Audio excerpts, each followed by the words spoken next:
Hi, it's me, Ricky Lai. And this month, December, my reviews will either be, obviously doing the albums that came out recently in December, but also covering albums that perhaps I forgot, or maybe I didn't have time to review when they came out earlier this year, but I still have a lot to say about them and I still want to review them, so I will review them. And this is going to be the one review where I am catching up on something, and it's going to be Touché Amoré with Stage 4. I will be honest, at first I did think Touché Amoré sounded like some sort of R&B artist because it was just a very smooth sort of name.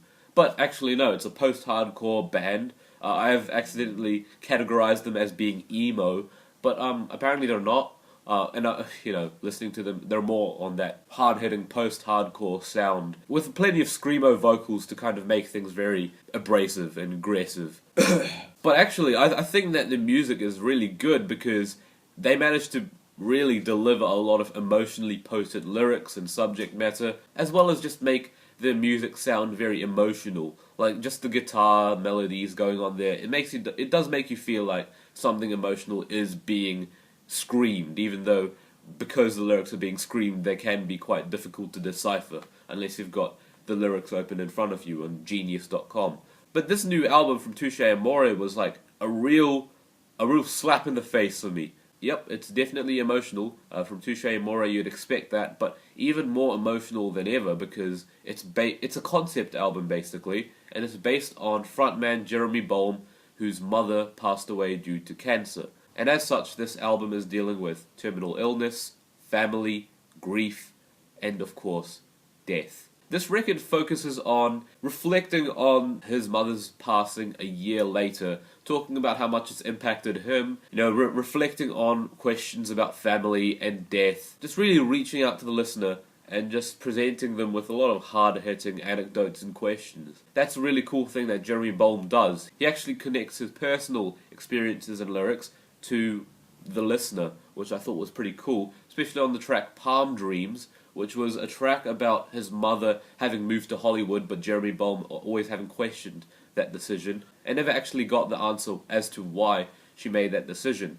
But now that she's passed away, he won't actually get a chance to ask her why anymore. So in some respects, you could say the song's aim is to kind of suggest to the listener that maybe you should savor the opportunities you have with your family, ask them any questions before you lose that opportunity. And it's kind of a very sad message to take in, but definitely one that's very cleverly written.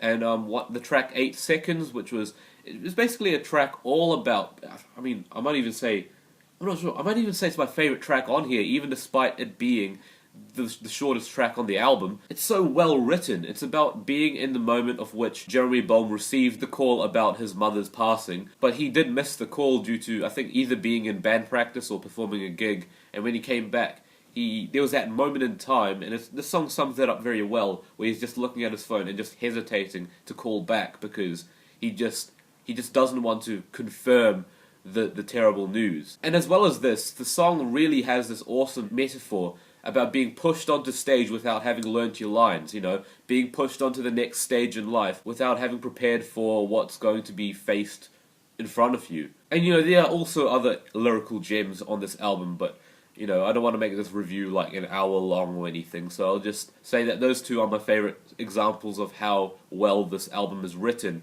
I would also point out tracks like Flowers and You and New Halloween, but let's take it down a notch. Musically, this album really triumphs because Touché Amoré aren't necessarily doing anything like outstandingly new on this album. It's pretty much post-hardcore, hard rock, instrumentals as you'd know it, but they do try new things, and even when they aren't really doing new things, they're still making the music very raw and aggressive and just extremely emotionally potent. You can still feel the emotions, and luckily at this point this whole post-hardcore sound hasn't really died down or become tiresome, so you can still really appreciate what Touché Amoré is presenting musically on this album. And even if you do start to tire of it, then there are still moments where Touché Amoré are trying new things, like the post-rock influence on the track Water Damage, or maybe the softer tracks like Skyscraper at the very end, featuring Julian Baker, I believe. It's not a track where they're screaming or anything, it's kind of like a very melodic track.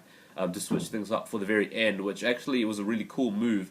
I think that making the last track a lot less aggressive kind of helps to make the album feel a lot more conclusive at the end.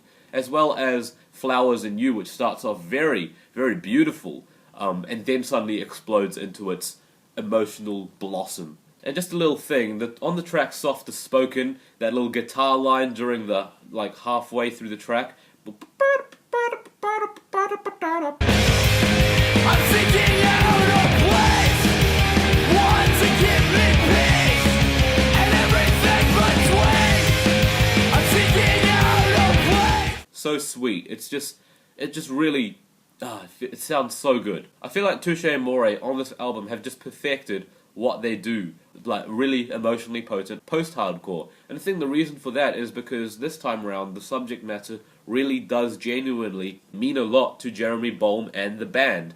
Usually, I mean, indeed, this has been shown with a lot of albums this year, Skeleton Tree, A Moon-Shaped Pool. Usually if the subject matter means a lot to you, genuinely, then you'd expect the artist would pour a lot of heart and soul into their music. And in this case, this is just exactly that's exactly it. Stage 4 is a beautiful, hard-hitting, heart-wrenching album.